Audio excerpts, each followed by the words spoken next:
second to last episode of the year of the CouchSide Sports Report. Welcome on in, kia ora, and welcome, like I said, to the CouchSide Sports Report. I'm Dylan, that's Simon right there. We're here talking shit, talking smack, talking sport, and we are both trying to get out of here as quick as possible because it is hot. It's hot. And we have air conditioning on, but it's still hot. I know. Yeah, it's been a hot one today, and yesterday, and the day before that. But I'm still keen to talk some sport like always, mate. But you know, it's winding down to the end of the year. Yeah, it's silly We're season. getting tired as frick. Yeah, it is silly season, so want to get out of everything as much as you can, but I can't get out of this. But no. And happily, look, it's the second to last one, man. We've got one more after this. It'll be episode 40. This is episode 39. Yeah. It'll be episode 40. To be fair, 39 episodes we've done. It's pretty insane. It's a lot, considering we only got to 4 in our last podcast attempt. 39's a lot better. That is a lot better. But before we get into it, mate, how you been doing? How's things? I've been good. Work's still working, and personal life still personaling. It's still personally, as they say. Life's still lifing. But no, your life's good. Life's great. How about you? Work must be pretty busy at the moment, I reckon. Oh, yeah, just Christmas time, Yeah, exactly. Nothing special. Christmas busy. Funnily enough, stuff, I guess I won't say it, but we're in the same industry. My stuff is actually winding down, but it seems like your stuff is getting busier. Ours will wind up, and then will wind down very quickly. Oh, okay. That's what I like to hear, mate. Yeah. You need that wind down. We both need a wind down. But we don't wind down from sport, though. No, we don't. Yeah, but before we get fully into it, go follow us on Instagram and TikTok at CouchSide.network. Follow the podcast on Spotify. Subscribe on YouTube. You are watching on one of those. And then before we start, I just wanted to shout out friend of the podcast, Mr. RJ. Yes. I don't know if you saw his story. I did. His number one podcast listened to on Spotify. It's a CouchSide Sports Report. Legend. RJ, my fucking guy. Shout out to everyone else who had us in their top 5 on Spotify Wrapped. Yeah, thanks. or just anywhere. I'm hoping there was more than just the one. But yeah, thank you, RJ. I did send him a message. I was like, thank you, boss. Shot boss. and shout out to the Spotify Wrapped. Yeah. He is actually a big part of the reason why I left the F1 to last. Fair enough. But there you go. But let's get into this Aotearoa local sport, man. Where the sevens, like we said last episode, a lot of stuff for New Zealand sport, Aotearoa sport, is winding down. But what's winding up is the sevens, as they had their second tournament of the year in Cape Town, South Africa. Yeah, although we don't really have much information here, all I can say is that the men's team unable to repeat their heroics in Dubai the previous week. A little bit back down to earth for the Bros. Although finishing 5th means they would have won their last game of the tournament, which is better than nothing. They did, yeah. So they beat Great Britain. Good to get a win over them. And beat Australia in the semi-final for 5th, 6th. Oh, great. So we did beat we'll take that. The old rivalry, but the women's team unfortunately lost to the old rival in the final. Yes, they did. But still 1-2 in your first 2 tournaments of the season. Australia also going 1-2. Yes, and it's true. Going to be a very tight race between the two of them. It is. For this World Sevens Series. The Australian Women's Sevens team, aka all first team, all high tackle. Because one person did a high tackle. Yeah, and they got banned for a month. Probably need to find a better And it was nickname. their best player too. So next tournament, I think, is next year, and I believe it's in Perth, although I could be wrong. Yes. Because I do go to Perth now. How about, we'll check that right now. He's going to check. We'll check he's leaving me a bit on the spot, but I like sevens, I reminisce about when Wellington Sevens was on, and, Bro, even in Hamilton, it was mean. Got to watch it all on TV. It was on free-to-air TV, I remember. Watch all the random games. It's when I was introduced to the Kenyan Sevens team, who are forever my second favourite team in sevens, because they almost won the Wellington Sevens one year. But I think England beat them in the semis or the final. Funnily enough, my favourite sports app, which hopefully we get sponsored by one day. Oh, Tribe. Tribe, only have up to Cape Town and don't tell you the rest of the tournament. Well, I'm pretty sure I've heard it's Perth. Perth is at some point, but I know there's also Vancouver and Spain and Hong Kong and France and a whole bunch of other ones. Yeah, which is wicked. But we'll I'll actually move on to the basketball, my realm of expertise, I guess we'll call it. Dylan's realm, Dylan's round. Realm, not round. I thought you said round. Dylan is round. Oh, is that right, mate? Well, we're talking about the realm. I was about to say, are we going to go there? Hey, mate, I'm spherical. You know that. Hey, but speaking of spherical, just very quickly, this guy here, I'm pretty sure, and I'm 99% sure, is the #1 scorer of a spherical ball in our five-a-side football team. I think I might be. I might be joint now, but So there you go. 2 last week definitely helped. Yeah, I have scored once, and it was a penalty. Hey, So- we got one more game of this season. Yeah, we do tomorrow. To set it straight. As of recording. I don't tomorrow. know how many minutes I'll play in tomorrow's game, considering I play quite a lot this season. Oh, But we'll see what happens. all I would like is just a little bit of a stint to try and score a 10th goal, just to say I finished the season on 10. I don't know who's counting, me apparently. But I would like to hope that I have close to 10 assists. I think I've delivered a few assists this year. I've had a few. I've kind of forgotten how many I've had. But speaking of the other spherical ball sport, basketball. Like we were talking about. And you're going to kick us off with the semi-finals in the Tuahi women's basketball Aotearoa. Yeah, man, the semi-finals were on and some great games. The first one especially, the 4th seed beats the 1st seed in a thriller. The Tauranga Whai come back against the Tukumanawa Queens to win 82-76. That's a banger. Final, booked, gone for the Tauranga Whai. And then in the other game, which was a close one as well, little Southern Classic, as I like to call it. Of course. The mainland Pokai from Canterbury, of course, beat the Southern Hoiho from Otago in the other semi 99-92, which means the final is the mainland Pokai versus the Tauranga Whai. That'll be coming up this coming weekend. Come on, Tauranga. Yeah, come on. Come on, we need a. I'll tell you what. I will give Christchurch credit. That new sports complex with the new stadium looks mean. Oh, it looks great. And the more people they take out of Auckland, the better. But come on, the Tauranga Whai. Come on. And then I'll move on to the other basketball as well, the ANBL, which I actually forgot to cover last week. Did we not cover the ANBL last week? No, we didn't at all. You can go back to the prep sheet as well. We didn't cover it. That is on me, but don't worry. No, I know, because I thought we only covered the international basketball.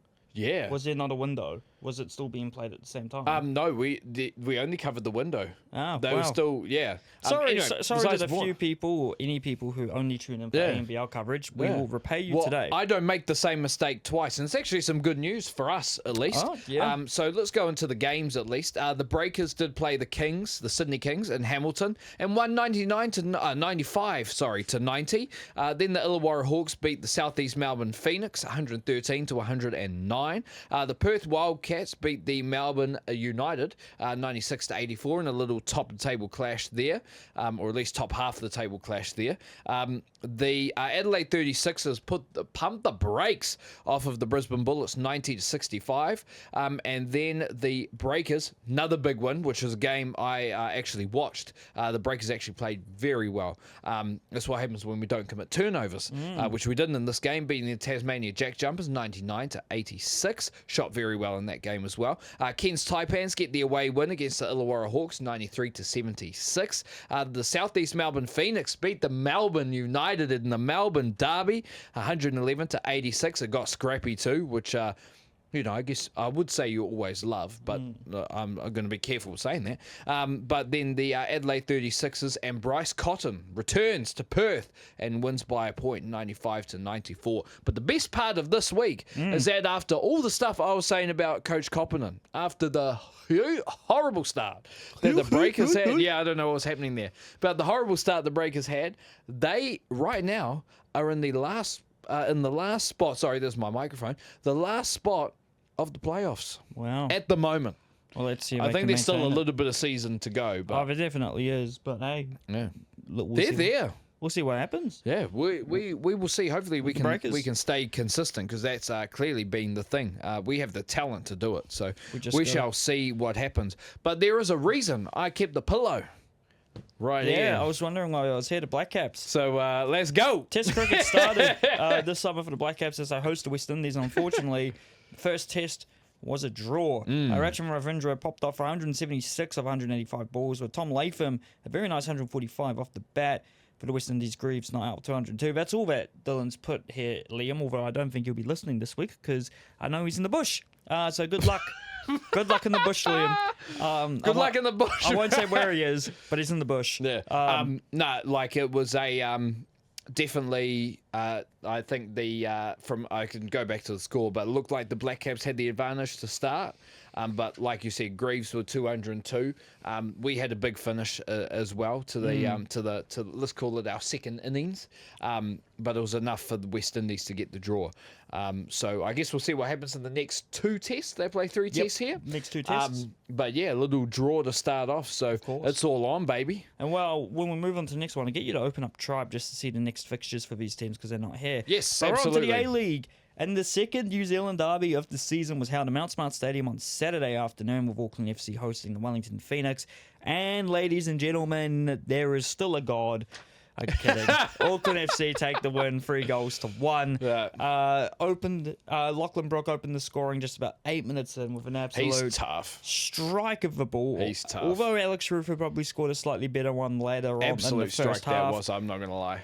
Just about 20 seconds into the second half, Mandrake James takes out Sam Cosgrove in a goal-scoring opportunity, getting himself a straight red. And, well, Auckland would have 2 penalties on the day, both of them saved by Josh Olajemi. He was sensational in goal for Wellington. Yeah. Very rarely do you concede 3 goals and probably walk away man of the match. I always thought he was a brilliant goalkeeper for the Knicks. He just unfortunately found himself at the end of some pretty unfortunate mistakes. Yeah. I think he's a class keeper, and he definitely showed it against Auckland.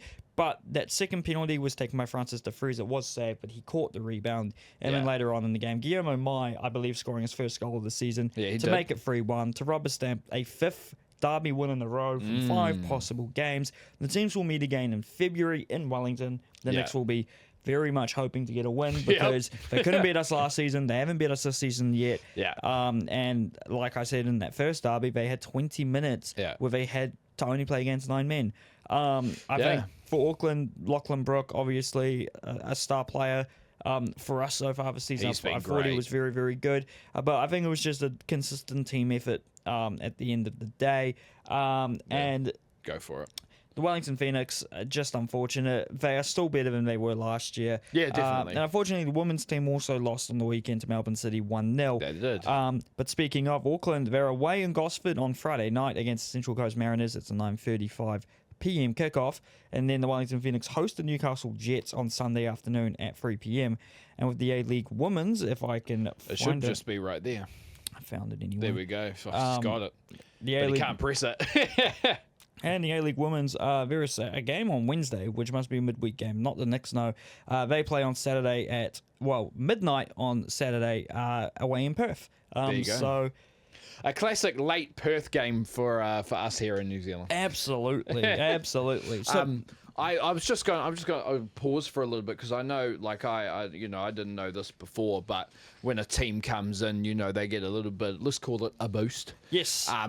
I'm interested to see what happens when Auckland FC's, let's call it boost, does Their- go away their and who they exemptions. keep and stuff like that. Well, So it will probably be a reshuffling of imports. A couple of the local guys who maybe Yeah. had their stocks rise will test overseas, and it'll just be about not being able to promise as much money to players. I'm sure the team won't change drastically. There might be a little bit dip in the amount of players they're allowed to have, but the team's not going to go completely to shit because they won't have salary cap exemptions, because it's not like they are able to pay unlimited amounts of money. I think they've just got a slight increase in salary cap. I guess it's all about the foundation that you started off with. Yeah, So because you're going to have bad times at some point. Yeah, I So, think they want to give those expansion teams more of a chance to not be horrendous, because obviously in other sports, mostly North America, where you have expansion teams, they often do very, very poorly to start off with. Yeah, because they're not. I guess I mean, you say they're not really helped. They usually get, for example, They get in the an States, I expansion know they draft. get high picks in the draft, expansion draft, stuff like that. But in those expansion drafts, you're not seeing the best players in the league available. Each team can protect the majority of its team, and you're only allowed to pick one player from each team as well with those drafts. So yeah, pretty much. You got limited resources. The free agency, you can only do so much. In the draft, you can pick a brilliant prospect, but again, they're a prospect. They might not develop. Yeah, exactly. So I guess in terms of football, this is how they get it. I think MLS do a similar thing as well over there. But we're going to stick to football as we move over to the international sports. Let's go. The Premier League is still as crazy as it's ever been, and you have actually missed one match week, What because was there that? was a midweek match week. which happened, and then there was a match week this weekend. That did not come up on Tribe. Well, no, it would have, but it would have been the week before, and you just would have thought it was the previous week. So if you pass me your brilliant phone Hold on. again, Is this, which one is this? Premier League. I did. I'm just trying to think, what game is it? Well, no, there was a whole entire midweek round. Every team played Wednesday, Thursday, Friday. Yeah, you're talking about this round 14. I can just, you know what? I'm going to read them off. Oh, you're going to? Okay. I'm going to read them off. So before we go into these results, let's go with this midweek one. So this was Wednesday, the 3rd of December. Yes. So you had, in a fantastic game, Manchester City just beating Fulham 5-4. Oh, man, I want Fulham to pull that off so bad. Oh, yeah. But we did get a 2-2 draw between Newcastle and Spurs. Everton, big win. Your prediction of Everton actually being quite good looks like it's coming to fruition. They're even better than that. Wasn't much of a reach, personally. I thought it was at the time, but then I realised they signed Jack Grealish. But there you go. They beat Bournemouth 1-0. Arsenal beat Brentford 2-0. Then Aston Villa beat Brighton 4-3, another high-scoring one. Crystal Palace beat Burnley 1-0. Notts Forest get a big win for them. They beat Wolves 1-0. I'm pretty sure are still on 2 points. I'm going to double check that. They are. Liverpool can't buy a break, man. They drew with Sunderland 1-1. Leeds big win over Chelsea 3-1, and then another draw. Man U and West Ham 1-1. And do you want to get into these? Well, week 15 bloody results. Jeez, good job, Simon. Started off a late winner for Aston Villa at home to Arsenal. So it's a big loss for Arsenal. It is. Manchester City get a big win against Sunderland 3-0. Bournemouth and Chelsea, a little draw there. Spurs, a much needed win over Brentford 2-0. Newcastle get a win over Burnley 2-1. Everton, another big win for them 3-0 over Nottingham Forest. Liverpool again can't buy a win, 3-3 draw away at Leeds. West Ham draw against Brighton 1-1. Crystal Palace get the away win away at Fulham 2-1. And tomorrow morning, or the day this podcast comes out, at 9 a.m, Wolves will host Manchester United. Can Wolves break 2 points against Man United? Who knows? Oof. I'm not entirely sure. As we move over from football to hand egg, it's the NFL. And let's go. The Lions-Cowboys game, was that Thursday night football? Yep, that was Thursday. Yep. The Lions getting Thursday night / Friday afternoon here. Well, they get a good win over the Cowboys, 44-30. Unfortunately for the Cincinnati Bengals, they just come up short against Buffalo Bills, 39. Big comeback from the Bills there. To 34. Is Joe Burrow back from turf toe? Joe Burrow is back, and he's been playing fantastic. Unfortunate for them, that he's missed most of the season because they probably would be in the playoff picture. That, especially the way the AFC North has been this year. Yeah. This probably takes the Bengals out of it. Yeah, unfortunately. But, man, Joe Burrow's come back with a flamer. If they can get an O-line next season, it's over. You're not wrong. Your Steelers. Fuck, we need this one. Pittsburgh Steelers. And probably the last couple of weeks, the one match you probably thought you would have lost, you bit the Ravens 27-22 to go back on top of your division. Much needed one for you. There was, like I said to you before we started this, Ravens fans maybe could feel a little bit shafted. There was a touchdown that was supposed to be called by, caught by Isaiah Likely, but they got very technical on it. So I'm going to try my best to explain it. But pretty much to catch a ball, you need to have what usually have these three things. So you need two hands on the ball. So you need possession, control, I guess we'll call it. Then you need to have either 2 feet in bounds or elbow and I think it's knee or leg. Or you need to take 2 steps and then make a football move, which usually means just the third step. But pretty much they called this a touchdown, and then the referees pretty much reviewed it. I don't actually think they told anybody they were reviewing it, and pretty much what you see is Isaiah Likely catch the ball, and he takes his first 2 steps. He has the ball. He's getting the ball hit out by the Steelers cornerback, Joey Porter Jr., and just literally probably inches before he goes down on that third step, he starts losing control of the ball. And then the worst part for Ravens fans, I have to feel sorry for them because if this was the Steelers, I'd feel exactly the same way. The referee says that he's changed it, but he doesn't turn his mic on. And nobody can hear him. And you can see John Harbaugh, the Ravens coach's reaction. Oh my God! Like I could see that, but also at the same time, the Steelers, man, they came out firing, man. We were throwing deep balls to DK Metcalf, which we should have been doing the entire time. Yeah. And I hope we continue to do it, because if we can throw those deep balls, it opens up everything else. But our offense did go cold in the fourth quarter, so I'm still concerned that it's going to be stagnant, like I've been saying. But look, Tomlin has big games like this when he's coaching. When you think he's completely out of it and the Steelers going nowhere, he has big games like this. So I'm still going to say it's looking like the same old. But at the same time, good to see some potential, especially from our offense. Our defense actually played very well as well. So good. Yeah, there we go. Good one for you guys. But I'll take that one in a heartbeat. Take it. Of course. But another big win for the Seahawks this time against the Falcons, 37-9. Tough. The Titans win for them over the Browns, 31-29. Shador Sanders actually played really well in this game and still lost. That's just unfortunate. Yeah. The Dolphins, 34-10 win over the Jets. The Saints get a win over the Bucks, 24-20. Yes. The Jags, who are now top of their division, beat the Colts 36-19. Unfortunately, Daniel Jones may have torn his Achilles. And he has torn his Achilles. That's a very sad way for him to end this season because he's been brilliant for the Colts. And Yes. unfortunately, that probably derails their title hopes quite a bit. Yep. They'll probably still make the playoffs, but unfortunately, that's going to impact them because I don't know D. who Jones, best for recovery, best brother. recovery. Hopefully, he's back by next September, Yeah. but we'll see. Yeah. I don't know who their backup quarterback is, but no. It's not. Oh no, it's the guy they drafted a few years ago. Yeah, Anthony Richardson. Anthony Richardson. Well, we'll see what happens. Yeah, see what happens, man. The Vikings. Holy shit, JJ McCarthy.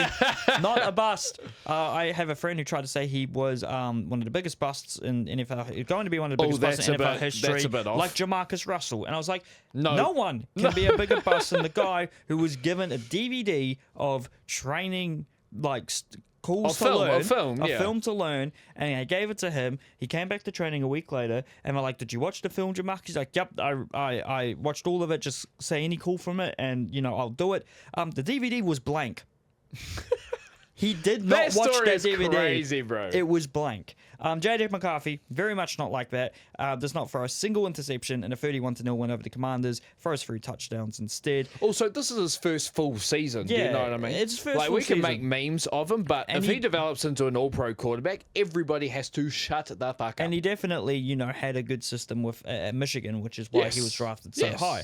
But the Broncos, again, another win by a score for them against the Raiders this time, 24-17. The Packers beat the Bears 28-21, a big win. Caleb Williams had a chance to win and gets intercepted in the end zone. Rough. The Rams, geez, that's a big scoreline. Yep. Smashed the Cardinals 45-17. And the Texans versus the Chiefs. The Texans get the win. I told this guy this score just as we started recording, and this guy got very excited.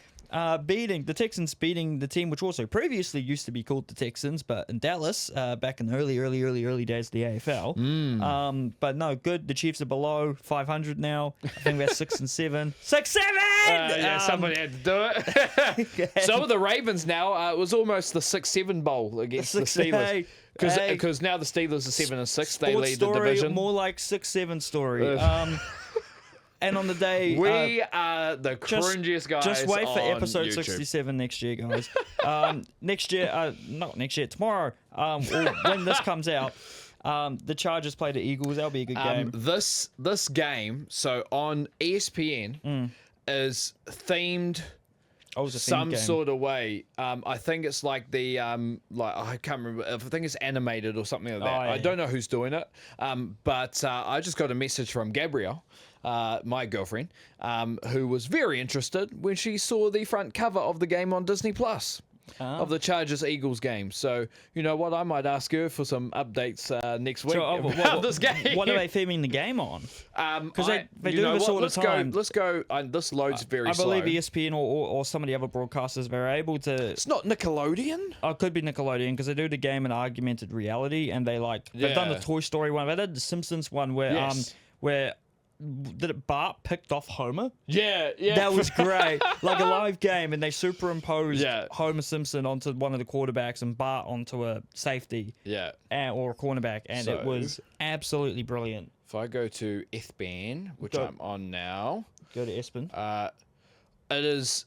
Oh my God! It is Monsters Fun Day Football. So It Monsters is Inc. Monsters Inc. Well, if you want to watch Monsters Inc. football today, when this comes out at probably 2 about o'clock. 2 o'clock, as Yeah, we move 2 on o'clock the day that this comes from out. one American sport to the other, and I don't Yes, think sir. there's much for us to talk about here. There is one big thing for yeah. us to talk about. And this is the NBA weekly recap, and well, the same top of the conferences as last week, and seemingly the past couple of weeks. The Detroit Pistons on the East, and the Thunder, who are probably only going to lose that one game in the West. Yep. And you want to talk about your Warriors? Yep, I certainly do. Shout out to my Warriors. Just, got to do it because, it's our podcast. But who were down Steph Curry, Jimmy Butler, and Draymond Green against the Cavs, who are a very good team, and we still beat them. Well, you guys have to go to lacrosse on your team. So. Oh, Pat Spencer, mate. So Pat Spencer, one of my favorite basketball stories, was probably the greatest collegiate lacrosse player of all time. Yep. Rejected the opportunity to play professionally in lacrosse. Yep. Transferred to Northwestern to play a year of basketball. Yep. Tiki-toured around the G League in Europe. Ended up on the Santa Cruz Warriors. You guys promoted him to your first team. And look at him now. And now he's a two-way player that needs to be paid. Yeah.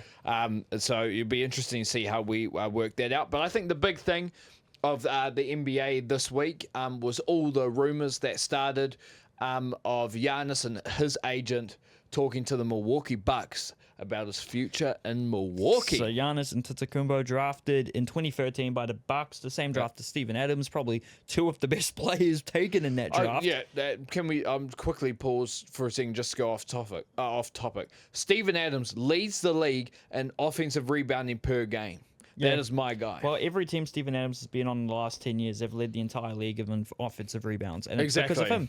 It's an insane stat, but it's a I real love stat. that he's a Kiwi, man. Anyway, Giannis. But Giannis, he's told the Bucks that he wants to leave. The Bucks started off the season very well because of him. He got injured, and they were not very good, very bad, in fact. And he came back, and they're still kind of middling around a bit. So Giannis has asked for a trade, and there are a number of potential destinations. It's going to be very difficult for them to really find a great suitor, in my opinion. The Lakers will think they can get him because they fleeced the Mavericks for Luka Doncic, so they've done this before. I hope the Bucks don't make the same mistake. No, I also am not sure how he fits within the Lakers system at the moment. Yeah, it depends because they wouldn't be yeah. giving away Luka or LeBron, so he would be, Which is probably, I would think, what the Bucks would ask for, because I don't think the Lakers have all the picks in the world. So because they'll probably want Austin Reeves based on the start of the season he's had, and they'll want other pieces around.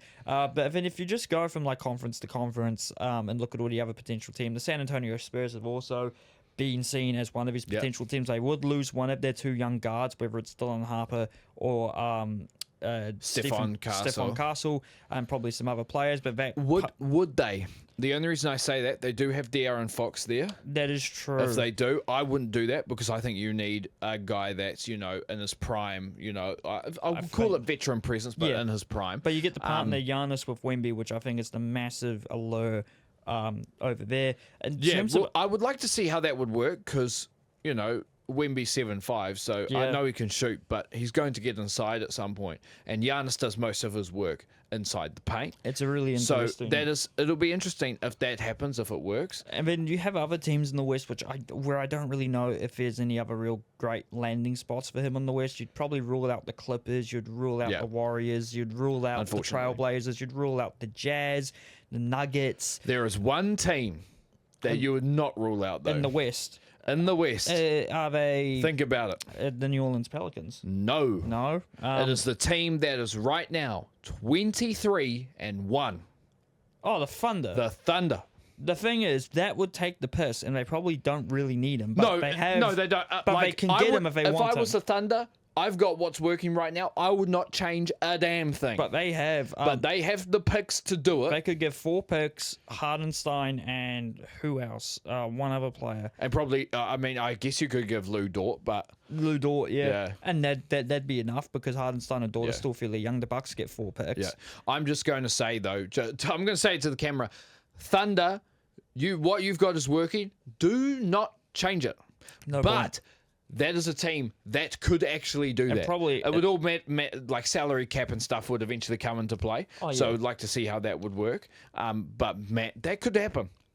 It could, but I don't think it should, like I said. But we look at the East. Apparently, he wanted New York, but because they gave up so many picks to bring in Mikal Bridges, they don't actually have the draft capital to bring him in. No. The Brooklyn Nets are now once again a very young team. I don't know if they make the same mistake and break it all up, and No. I don't think they have the players to do it. No, and Giannis would probably, I would think, in this point, only want to go to a championship contender. There's not Brooklyn. The Nets are not a championship contender. Other teams in the East, the Pistons, they don't need to. The Cavs probably also don't need to. So they don't have the assets. I forgot to talk about Memphis and Minnesota in the West. I don't think there's anything there. I think if he goes to Minnesota, maybe. But I don't know But who also they give you up. have then 2 inside guys and you'll have no spacing.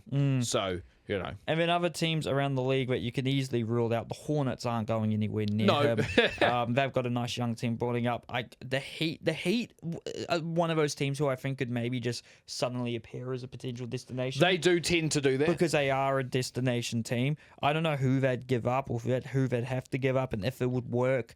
Because they already have Bam Adebayo. Maybe I was about Bam to say- goes to the Bucks. But again, yeah, but that wouldn't make sense. No, it's not. It's not a move which makes sense. The Orlando Magic are another young team where I don't think it makes sense. They need shooting, and I love He's Giannis, not but shooting. he's not going to bring shooting. He's not a shooter. Majorly improved though. The but Sixers probably don't have anything that they want to give up. no, because you probably have to give up. Yeah, I mean they've got something that's working though. I think Maxey and Edgecombe could be a great backcourt duo for the future. You could also you know. argue the Toronto Raptors might have a chance. I know there's a great community in Toronto. Giannis might want to play there, but again, who do you give up? Because the team have started quite well. I think if you have Scotty yeah. Barnes, you're giving up Scotty Barnes, and that's not the best thing to do long term. At the same time, I also think Scotty Barnes and Giannis. Giannis definitely better. Yes. Don't get me wrong, better but right now. very similar style of players. Scotty Barnes has improved his 3-pointer. Don't get me wrong, yeah. but like very similar style players. So yeah, it's going to be interesting to see where that goes. Can I be honest with you? I got 2 more teams. You got to 2 run more? through. Let's go. One team I have never seen anyone bring up, but could they potentially be a landing spot, is the Boston Celtics. Salary cap. I know, but there could be a way. There could be a way. I don't know who you'd give up who's got enough money there, but Yeah, I think the only thing there is, in order for you to contend, Yeah. you probably have to find a way to keep both Jaylen Brown and Jason and Tatum. I think you'd have to give up I'm Jaylen not Brown. sure you can do that. And then the one team who I think probably is the most likely landing destination, because I think it makes a lot of sense for both parties, because they've got a player who's broken out this season, and it's got a lot of people saying, well, we don't need the guy who's been our franchise player for the past couple of years. It's the Atlanta Hawks. Okay. A lot of people saying Jalen Johnson, Yeah. or whoever Who has, like you said, has broken out and played fantastic. has been that guy, and people have said that because of Jalen Johnson, Trae Young has probably played his last game for the Atlanta Hawks, and for the Bucks, if they want to trade Giannis for someone, Trae Young is younger. He is a guard. He will be a new player to build around. And also, Atlanta, they get a very, very good, more win-now guy. You can see with Atlanta, they've got guys like Dyson Daniels. They have Jalen Johnson. They have a young team, which is still building a bit. And Giannis, would he want to move to Atlanta? Possibly. It is more of a team in building mode still. I was about to maybe say- need another acquisition or two, Yeah, but it's probably not the worst idea. So that's what I would say. I was like, I don't think Atlanta has enough with Giannis to be like, okay, I'm not like bang, title contender. Yeah. Not sure that's the case. But I do get your point. Yeah. The Great Barrier Thief, Mr. Dyson Daniels. Daniels, awesome defender. Yeah. Man, I'd have him on the Warriors any day of the week. You'd have anyone who's good on the Warriors, mate. No, that's a very good point. But like that defense there, oh man, Yeah. that'd be awesome. Who else was there? In there, yeah, Jalen Johnson's played great, but Jalen Johnson kind of plays the same position. Jalen Johnson does, sort of plays, Yeah. I think we'll say slightly more, let's call it a power forward role. Right. Which Giannis almost does as well. Yeah. So we'll see how that goes. But yeah, they do have young pieces there. I'm not going. They have former number 1 pick Zachary Risache. Yeah. Who's always who's developing. So that's an interesting thought. I just not sure that would be enough. That's a But good also point. when it comes to a trade, the team almost has more of the control in a sense. So But I don't know. I who believe knows that what's gonna Giannis, happen. this is a situation where Giannis is going to say where he wants to go, and the Yeah, Bucks have definitely. to He's sort it earned out. it. He's earned that right. Also, I would think. the two other Texan teams, the Rockets and the Mavs, I don't know if they make a play. Rockets can't. The Rockets Mavs, can't. though, they might try. They might try to offload Anthony Davis. I'm just saying. I don't. If the Bucks go with that, the Dallas Mavericks better give up all of their first round picks. Yeah. And you can't do that in the NBA actually. There's something called I think it's called the Stepien rule or Stepien rule. Right. Where you can't give up consecutive first round picks. First round picks. So you better give up, 26, 28, 30, 32, 34. You better give up some picks if you're going to get Probably Anthony 20, Davis 48 over as there. well, you're Like gonna, that's not a smart business decision. Do you know No, what I mean? not at all. Even with the picks. If we're gonna predict what's gonna happen, I still don't. I'll be maybe honest the with Knicks pull it out of the bag in the end. Maybe they get a discounted deal because that's where Yeah, he wants to go. maybe. And I think because you have him with Brunson and Cat, I'm guessing they would have to stay there. I don't know who else goes in that direction, but that's a top team in the East. I'll be honest. I'm gonna say, He stays. yeah. I just. No one can work because he's got a year. It's not even the deal. I think it's Giannis himself. Yeah. Like Giannis as a character, at least to us on screen and stuff. It's not like we personally know him, although I'd love to personally know him one day. Oh yeah. Like he's an extremely loyal guy. Yeah. Extremely loyal. I mean, look, it's crazier things have happened, of course. But I'm not sure I can see him moving. At least not till the end of this year. Well, we'll see what happens because I think he's still got a year and a bit on his deal. Yeah, he does. And I don't know if he'll be too big of a free agency signing for anyone. So it'll be really interesting to see how that works out. It's gonna. And we will keep you all updated because the trade deadline won't be too far away. That we certainly will. As we move on, the Rugby World Cup had its draw. It did. And I stayed up till about 10 o'clock to watch this. And essentially, the one thing that I kind of had an inkling in my head was going to happen did happen, as New Zealand were drawn in the same pool as the hosts Australia, as Australia 7th in the world. Single time. We're put in pot 2. We're 3rd in the world or 2nd in the world, so we're put in pot 1. So we drew Australia, probably the best second seed team there, a second pot 2 team there. But our pot 3 and pot 4 teams, as a result, were some of the easiest. The All Blacks will get to play both Chile and Hong Kong at the next World That'll be Cup. the first time we've ever played both those teams, eh? I believe so, Yeah. at least in an official capacity. The opening game of the tournament, which is now widely rumoured to be Australia versus the All Blacks, is in Perth. So that will be fun if anyone's travelling there. Have to go all the way to Perth. Yep. But that is an insane first group. Keep in mind with the Rugby World Cup draw, it has shifted from 4 pools of 5 to 6 pools of 4. The top 2 teams in each pool go through, as do the top 4 third-place teams in each pool. So Chile, if they beat Hong Kong comfortably, may get into the round of 16 fairly comfortably. As we go to Pool B, South Africa were drafted into this pool, which means, based on the knockout round format, the winners of Pool A and Pool B will most likely meet in the quarterfinals. So we might have to play the Springboks in the quarters in 2 years. It's something. I'm gonna say this. What are you going to say? Outside of Rugby World Cup grand finals, Yes. we actually do very well against the Springboks. We've only lost to Don't think- Springboks in a World Cup, not in the final, in the third place playoff of '99. Yeah. So So, like, yes, we can take that. I'm not sure that this All Blacks team can do that. They got to show something. It's but a non-ideal Yeah. draw, and the thing is that New Zealand and South Africa find themselves on the same side of the bracket as France, while England, on the other hand, find themselves in a much easier side of the bracket, which I'll talk about later. South Africa drew Italy in their group, and both Georgia and Romania. That Italy-Georgia game will be a huge one because Georgia will want to prove Six Nations status at the biggest stage of them all. Romania will probably be thinking they could get a chance against Georgia, personally. Yeah. So those will be some great games.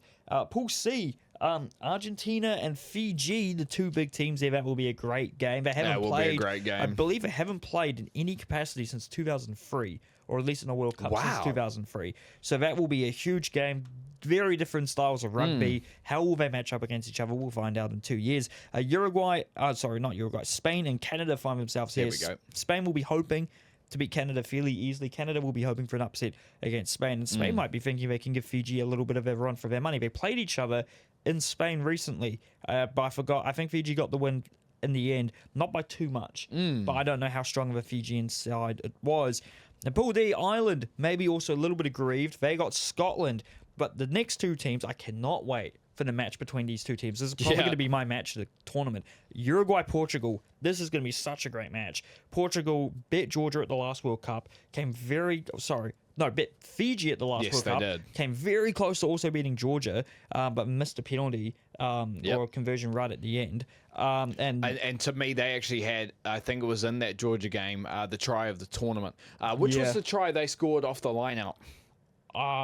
Probably many, but I think it was Georgia where their open side flanker scored it. Yeah, and I watched that game live at my old flat, and with a whole bunch of my mates. A couple of them didn't really care about rugby, but we were all praying for Portugal to win. Yeah. Like even me and my dad were going, "Come on, the Portugal." We were rolling for Portugal, but they play Uruguay. But Ireland and Scotland should be too good at the top two. Pool E, a very interesting group. France get Japan, the USA, and Samoa. Samoa are going to have a much better team by the time this World Cup comes around.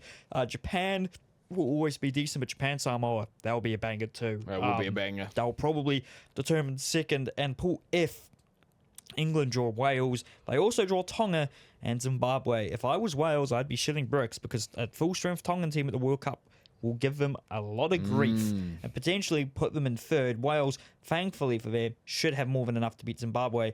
But England will be happy with that group. Like we said, we're very likely to play South Africa in the quarters. Australia are very likely to play England, I believe, in the quarterfinals. Or someone else, I'm not sure. But if you look at the potential sides, England definitely, I think they only really have Argentina and Australia, and we have France and South Africa. So it could be better. Hey, so if I'm going to say win, just because I want to be confident going into it, even though I'm not confident about the team at the moment. When we win the World Cup, it means we fucking earned it. Yep, it means we would have earned it. Absolutely. And it wasn't the only World Cup draw done last week. No, the FIFA World Cup draw and a ceremony I'm not going to get into, but it was widely lauded as the worst ever. Occurred where the FIFA World Cup's first 48-team tournament, 12 groups of 4, top 2 in each group go through alongside the 8 best third-place teams. 12 groups to go. I am going to go through all of these. Dylan will interject because I'm sure he will have opinion on some of his teams, so that's not a bad thing. I would like him to share I his might need to bring knowledge. this pillow for the amount of groups these guys have. No, but this is entertaining. Group A. One of your three hosts, Mexico, drew South Africa, South Korea, and the winner of the UEFA Path D playoff, which will be the winner of the games between the winners, I know it's confusing, of Czechia versus the Republic of Ireland and Denmark versus North Macedonia. I would think that's Denmark. Denmark or maybe Ireland at a stretch. Yeah. So Group A, the opening match of the tournament is a repeat of 2010's opening game, which was the very famous South Africa-Mexico game, where Shabalala scored one of the great opening World Cup game goals of all time. They will run it back at the Azteca, which, Jesus Christ, what a game to run at the Azteca. And it will be great, but it's a very open group, even for whoever the playoff winner is. Yeah, it is. But I think a lot group. of people are underrating Mexico a bit too much. A lot of the predictions I've seen have not seen Mexico winning the group. I've seen South Korea winning the group, but I think Mexico will have such a big home advantage. I think South Korea are a decent team. but I think Mexico have got this group in the bag. Yeah. I think even if Denmark goes in, Denmark do have history of some great ballers. Yes. And still have some great ballers at the moment. Like you said, there's a fairly open group. I think that any of those European teams, they could realistically, they'd think they could get out of the group. Maybe not North Macedonia as much, but I think for Denmark, Czechia, Republic of Ireland, they'd be pretty confident in that. We shall see. We shall see. As Shall. Group B, one of the other hosts, Canada, has drawn the UEFA Path A winner, which will be the winner of the games between Wales versus Bosnia-Herzegovina and Italy versus Northern Ireland. Surely, I know they've been in such a rut as an international team at the moment. Surely, Italy. Don't fuck this up. Surely not a third time. But they've also got Qatar and Switzerland. So this is Italy's group if they can actually qualify. Canada probably wanted a slightly easier group, but with like Mexico, home advantage. They still got some players though. Jonathan David. You'll still have Alphonso Davies as well. They should easily get the job done against Qatar. If Italy don't qualify, then they probably get the job done against either of those other teams. In Switzerland, I'm not entirely sure. Maybe they get the win, maybe they don't. In Group C, Brazil, Morocco, Haiti, and Scotland. Haiti's first World Cup since 1974, and they get one of the toughest groups in the whole tournament. Yep. Brazil, though, are not safe in this group. They've been very much underperformers in the past World Cup cycle or two. Morocco proved how good they were at the last World Cup, finishing 4th, and Scotland aren't slouches anymore. Guys like Scott McTominay turn it up on the international stage. And in Group D... just before we move on from Group C, I'm going to put it out there. What do you think? I've got Morocco winning that group. That's not a big... I know that's like you could even say great. Scotland wins this group, like genuinely. I'm not sure I'd go that far, but you could. That's another. I would say not as open group as Group A, or really Group B, but fairly open group. Yeah, which I guess is the advantage of having 48 teams. But there you go. Unfortunately, unless you're Haiti. Group D, the last... No, watch Haiti come out and win that group. I'd love that to That happen. would be freaking awesome. The last group, the last host group, the United States, pulled Paraguay, Australia, and UEFA Path C winner, so the winner of Slovakia versus Kosovo and Turkey versus Romania. I would think that's either Slovakia or Turkey. Maybe Romania. Is it Turkey A? Sorry, I'm going to pronounce it. Yeah. Romania also have a decent shout there. True. The US media has been praising this as the US's easiest ever World Cup draw. Please lose. Watch them get lose. grouped. Watch them get grouped after that. But again, home advantage technically. Both bold words for, but however, the US media praising this as their easiest World Cup draw. Bold words for one of football's biggest underachievers. Yeah, fair. Australia were a surprise package at the last World Cup, beating Tunisia and Denmark to finish second in their group and open the scoring against France and almost scored at the death against Argentina to force extra time. True. Paraguay made the quarters at their last World Cup back in 2010, and you never really want to bet against a South American team who was in Bolivia. Nope. And you never bet against a team from Eastern Europe, and all of those playoff teams are from what you would consider Eastern Europe. So... True. Good luck, the United States. They could easily top this group, they could easily falter. But we'll see what happens. As in Group E, Germany, Curacao, the Ivory Coast, and Ecuador. And depending what Germany shows up, this could be a very interesting group. Ivory Coast versus Ecuador will be a great game, and Curacao will have their work cut out for them in their first ever World Cup appearance. Yeah. So good luck to them. And in Group F, the Netherlands, Japan, UEFA Path B winner, which is Ukraine v Sweden versus Poland v Albania. That's actually there's 3 teams from there that could be like, who knows? I would think, depends on how Isak's going to show up. I would think that Sweden, but Poland's still got some great players. Keep in mind, Sweden were absolutely woeful in the actual World Cup qualification and only qualified for this playoff because of their Nations League appearance, performance. And also the other team in this group was Tunisia. So the Netherlands, Japan will be very happy with this draw. Tunisia not so much. And whatever European team qualifies would like to think they have a chance of breaking out the group, especially if it's, any of those teams really. And in Group G, a group we're going to dive a little bit into because it's very relevant to us. Belgium, Egypt, Iran, and New Zealand. Quite possibly the best possible group the Kiwis could have gotten, but still not an easy group. I cannot wait to share the field with our Iranian and Egyptian brothers and our Belgian brothers, because there will be some great games there. Hopefully, Iran and Egypt are good teams in their respective conference, but they still aren't the best of the best in the world, obviously, or the best in their own confederation. Belgium also aren't the side they used to be, but they are still a pretty decent. They still got players. Pretty decent European side. A possible first World Cup win on the cards for New Zealand, maybe. I think that we make it through this. Let's say make it through this group. We could if we beat Iran and draw for Egypt, and either Belgium or Egypt falter. Yeah, but I think there's a very decent chance we can get a result against more than one team. Not we'll see, specifically 2 wins. We're gonna be hoping our brothers do that, but I think one of either Belgium or Egypt. Belgium, who are kind of known to falter, so who knows? But I think we're going to need that to happen. So I think we're at least going to need a win and a draw. So. Absolutely. Yeah. But we play Iran in our first game in Los Angeles, and our last 2 games, first Egypt and then Belgium, will both be played in Vancouver. So nice for travel arrangements, which I will be keeping note of as we go to Group H: Spain, Cape Verde, Saudi Arabia, and Uruguay. You think Spain win that? A great draw for Spain and Uruguay.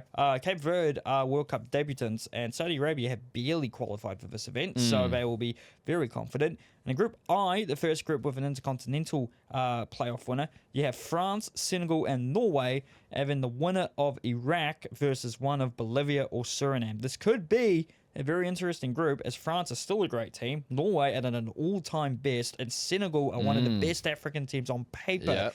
It's a real shame for the playoff winner, because they'll have 3 very tough games. They will. No matter if it's Bolivia, Suriname, or Iraq. This could be an awesome group. I'm sure France will get out of this, and I have a feeling both Norway and Senegal will also get out in second and third or whatever. Yeah, true. But it could go. France famously lost their first game at the 2002 World Cup as defending champs 1-0 to Senegal. So there is a history there. As we move to Group J, which is weird saying, Argentina, Algeria, Austria, and Jordan, a favourable group for the defending champions. You couldn't get more. Oh, it's AAA. AAA batteries, mate. Jordan will get to face the defending champs for in their first ever World Cup campaign. It will be interesting if, and what have I written here? Because I can't turn. If Jordan get close to Algeria or Austria, let alone Argentina in that group. And in Group K, Portugal draw Uzbekistan, Colombia, and the playoff Path 1 winner, which will be the winner of the DR Congo versus the winner of New Caledonia versus Jamaica. And I think every single neutral... What's the DR Congo's real name? Dr. Congo. There we go, mate. But I think every single neutral is supporting New Caledonia in this World Cup playoff. But it will be very tough, because Jamaica, on paper, are a much better team. Yeah, they are. Portugal are still good, although controversially, Cristiano Ronaldo had his red card suspension lifted, which has never been done before. They decided he didn't have to serve the usual 2-game or 1-game suspension because of good behaviour and the fact it was his first red card in international football, despite the fact it was a well-deserved red card. That's never happened before. Make with that information as you will. But Colombia are a very, very good team. So Portugal will have to look out for them. And Uzbekistan are ever improving, but they would have liked a far easier draw. If they got an easier draw, they would have probably have higher hopes. Yeah, true. And the final group, Group L, and this is considered one of the groups of death. You have England, Croatia, Ghana, and Panama. That's a pretty tough group. England v Croatia will be a great match, and do not count out Ghana. They will have the likes of Inaki Williams and Antoine Semenyo, and many others on that team. Panama might be a bit annoyed. Inaki Williams, my guy from Bilbao. Of course, Panama might be a bit annoyed to draw this group, but they did score against England in 2018, but they did lose 6-1. And the knockouts, it's pretty hard to predict the knockouts right now, as it is, you don't know who the third place teams are going to be. But we could easily see Argentina face Uruguay in the round of 32, and New Zealand could face Australia in the round of 32 if we finish second in our group and they top Group D. So that's a very interesting scenario. We might have to do our little FIFA World Cup brackets. Oh, well, we will do that so next year. We'll see what happens. Although you might not be in the country when that happens. Doesn't matter. We'll make it work. We'll make it work. But that's a FIFA World Cup draw. There's an international window in March. The All Whites will host. Very good, sir. Very good. The FIFA will host the FIFA series tournament. Clicks there, mate. Thank you, mate. Very good. Very good. Not done. The All Whites will host the FIFA Series tournament in March in Auckland. So basically, FIFA started doing these mini tournaments in 2020. Yeah, last year in March. They'll be held every 2 years in the March window, just to teams to actually play some more meaningful games against other teams who don't have qualifiers or other games lined up. We played one in Egypt last time. We played Egypt and another, I think maybe the DR Congo.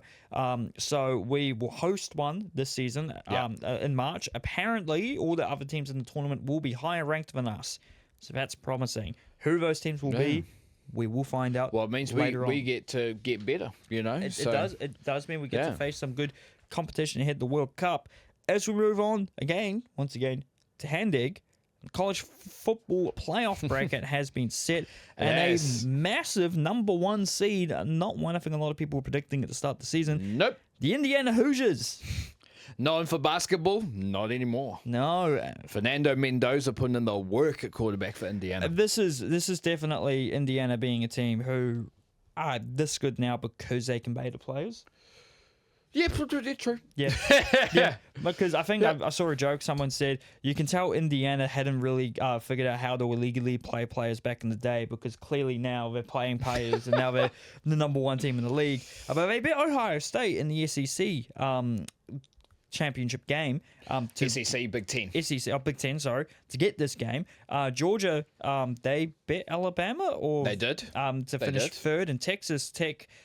Texas Tech, fourth seed. Texas Tech. What conference are they in? Are they a group of 5? No, they, I think, are in the... No, does the Big 12 still exist? No, it doesn't. Oh, ACC. ACC? I think it might be ACC. No, sorry. No, the ACC was Duke? Yes, sorry. Yes, it was. Let's double check. Texas Tech. The other seeds... so those 4 teams all get byes. Big 12. Big 12. In the first round, Oregon... 5th seed Oregon faced the group of 5, the non-Big 4 conference team in this playoff. James Madison, who are the 12th seed. 8th seed Oklahoma take on 9th seed Alabama. That's going to be a mean matchup. That will be a banger. 6th seed Ole Miss without their head coach, Lane Kiffin. Against 11th seed Tulane. I don't know what conference they're in, but they're doing well. They're in a, not like James Madison, but it's another not a Power 5 conference. Not a Power 5. And then 7th seed Texas A&M take on 10th seed Miami, led by Carson Beck, which might be actually probably going to be the biggest banger match, to be honest, of those. Just in my opinion. What about Oklahoma, Alabama? I think that will be great, but I actually think that Texas A&M and Miami are closer. As you say, that's a Southern Classic. That is a Southern Classic. So technically, Texas A&M and Miami is also a Southern Classic. Yeah. I mean, look, we talk about this all the time, though, with college football and stuff. Like, I hate that it's picked by a committee. Yeah, that to me makes no sense. And but there's so many teams. The conferences and the conference, like the depth of talent in the conferences changes every year. Yeah. You don't know if one conference is going to be stronger than another. Yeah. So you see why the polls there, but you could always just try to at least have more. Well, I know the conference champions always go through. Yeah. Like that's like a definite, but it just does feel from an outside perspective quite backwards that you have to have this committee, and it's the same in all college sports to find the tournaments to find your national champion. Yep. But it will be a great March Madness picked by a committee. Yep, but it'll be a great playoff, I'm sure. Yes. As we move on to the final sport, and this one's for you, RJ, and also to our other listeners, Stanley and Amy, who will be very happy with the Formula One results at Abu Dhabi. Heading into this, it was free. It was up to 3 drivers. All the edits that I saw on TikTok were awesome because they were all edits of the first Cars movie. Yeah. I saw those ones. The runner-up and the rookie. So you had Lando Norris ahead in the points, and Max Verstappen and Oscar Piastri, I believe. Max second, Piastri third. Yes, it's to start. I thought they were tied on points, but it would have been very similar. Yeah. In qualifying, Max qualifying on pole, Norris in second, Piastri in third, Russell in fourth, Bortoletto seventh, Adrian ninth, and Liam Lawson in 13th. In the race itself, Max Verstappen gets the win, but Lando Norris finished third. Yep. Which means by points accumulated through the whole season, he wins the Drivers' Championship by 2 points. 2 points, Max. bro. Tough. So it's a first World Drivers' Championship for Lando Norris, and it's McLaren's first Drivers' Championship since Lewis Hamilton in 2008. Crazy, So a massive weight for McLaren. Yeah. I'm just going to pause on here for a second because I I don't know where the hate for Lando Norris comes from. There's a lot of it out there. A lot of people just like to find someone dislikable for very minute reasons. I don't even find him dislikable though. Bro's been on Sidemen videos playing Among Us. No, I know. So I personally I don't get it, but congratulations to him. Some people, Awesome. some people find a reason to not like someone, and then it sticks to more people. Yeah. And I think that's the case with someone like Lando. I think because Max is just very, he doesn't beat around the bush. He's very he'll just say what he wants to say. Yeah. I think a lot of people maybe like that more, but I'm happy for Lando. I'm happy for McLaren. Yeah. And I will say McLaren, just because of the name, still counts as Kiwi, mate. Yeah, no, absolutely. Technically. That logo was Kiwi still. Yeah, exactly. They almost fucked it up, but they didn't. So good job. If Liam Lawson ever drives for McLaren, that's going to be such an epic moment. Oh, it'd be great. But Oscar Piastri finishes the Drivers' Championship in third. Yep. As we move on, Alonso manages to bring up 10th place in the Drivers' Championship after finishing 6th. Yep. Carlos Sainz only finishes in 13th and Albon in 16th, but both finished top 10 in the Drivers' Championship. Williams, that's the reason I put that there. Williams, great job this Fifth in year. the Constructors' Championship as well, as Red Bull finally announced their lineup for next year. They were the last team to do so, and they have given Isaac Hadjar the kiss of death. He will jump into the second seat at Red Bull alongside Max Verstappen. Liam Lawson keeps his seat at Red Bull, and he is joined by rookie Arvin Lindblad from F2. And Yuki Tsunoda is out, but there are rumours he could go to IndyCar, but he is also the reserve driver for Red Bull next year. I was about to say, oh man, you know what? As a Kiwi, I'm glad Red Bull only had Liam Lawson for 2 races. Yeah. Because I think if this had been Liam Lawson to the end of the year, I think he would have been the one gone. I think whoever's ever in that second seat this year was going to be gone. Liam just needs a full season of just nothing happening, because that was his first whole calendar year in F1, and they fucked him around. So they just need to keep him in the same team for a year, not change it up on him. Yeah. And he's going to have to step up, because Hadjar was excellent this year, and he's going to be, I know Lindblad's a rookie driver, but he's going to be the number 1 guy for Racing Bulls next year. So Liam will by default, but they'll be trying to get Lindblad in, obviously. Absolutely. But he's going to I guess bet the best the more experienced one. By a little bit, I guess we call it, but Liam's far more experienced than Lindblad, so yeah, exactly. So we'll see. And with these, I know there's heaps of car changes going on next year for F1. Does that affect that second Red Bull car now that there's a different guy, at the head of it, who Hadjar knows because he was the guy at Racing Bulls? Although Helmut Marko is still there, that needs to be a discussion. But it's going to be. That's I'm glad that lineup came out. I'm glad our boy Liam Lawson is still there. It's going to be an interesting year next year. We'll see for how F1. The card's full next year for the cars, and also they're making it so the drivers can choose what number they have. They have total freedom now. It's not numbers bound to teams. So look out, because Max Verstappen, there is a very high chance he will change to 69. So I will be very happy to see what happens. Or he might be with the times and go for a 6-7 or something else. I would have loved Max to have won this Drivers' Championship just for the story, bro. Oh, yeah. But what an epic comeback. A great comeback. It was such a big comeback that his parents had cancelled their plans to go to Abu Dhabi after the Dutch Grand Prix, so they weren't going. His dad is rallying in Africa, and his mum, I think, was just not going to go. So, hey, he didn't expect to get this far, but next year, couldn't tell you who might win it, couldn't tell you who's not going to win it, because it will be a very open book and a new team in the form of Cadillac, aka so. General Motors. Yep, and also Sauber becoming Audi, so it will be very interesting to see. And unless we've forgotten anything, Mr. Courtney, we're good. It is going to be an interesting F1 season, that's for damn sure. Yeah, but we're done. On that bombshell, we are done for the week.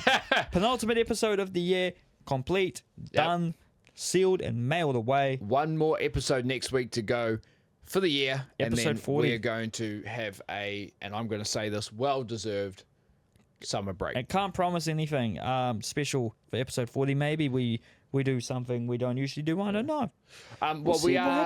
Should we tell everybody about the special episode we're doing? Are we still doing that? I would like to still do it. It's up Well, to you. potentially, we will be recording an All Blacks review of the season. That will be supposedly done on Friday. If we do it, we will let you guys if it does or doesn't happen. But You'll see anyway if it does. if or it doesn't. drops on the weekend or not. Technically, technically this is actually episode 40 because we did a special episode earlier in the year, but not really. Of the full episodes, this is episode 39. Yes. We've got one more to go. But yeah, as always, thank you very much, mate. Thank you very much for having me, mate. And you will definitely find out next week if this guy scored his 10th goal in five-a-side football. Or if we could be bothered to record that special All Blacks episode. So You might find it there. Yeah, But there you we might. go. Anyway, we're out of here. Simon, head us off, brother. Well, thank you everyone for watching once again. And as we say here at the CouchSide Sports Report, CouchSide out. CouchSide out.